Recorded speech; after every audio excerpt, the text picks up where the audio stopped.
محمد رمضان حاول يقلب الترابيزة ويغير صورته شوية. في شهر رمضان اللي فات عمل برنامج مسابقات جديد اسمه مدفع رمضان. البرنامج ده فكرته انه ينزل يتفاعل مباشرة مع الناس في الشوارع الشعبية في مصر، كل حلقة في حي او محافظة، وبيظهر كل يوم بشخصية جديدة، مرة سواق توك توك، مرة دكتور، مهندس.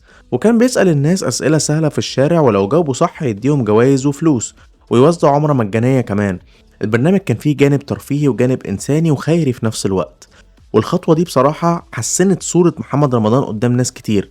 شفناه بدور مختلف، متواضع، بينزل وسط الناس البسيطة، بيفرحهم وبيساعدهم. وكتير من الجمهور قالوا ساعتها برافو يا رمضان، انت كده بترجع تكسب قلوب الناس تاني. حب الناس رجعله شوية خلال رمضان، وحسوا انه قريب منهم وبيدعم المحتاجين بطريقته. وحتى المنتقدين له قالوا الحركة دي ذكية منه عشان يصالح الجمهور. البرنامج نجح إلى حد ما، وكان خطوة إيجابية في مشواره السنة دي.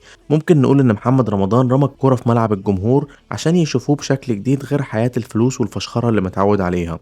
وفعلا ولمدة كام أسبوع الترند عنده كان إيجابي، إن يا جماعة شوفوا محمد رمضان بيساعد الناس والناس بتدعيله بالخير وهكذا.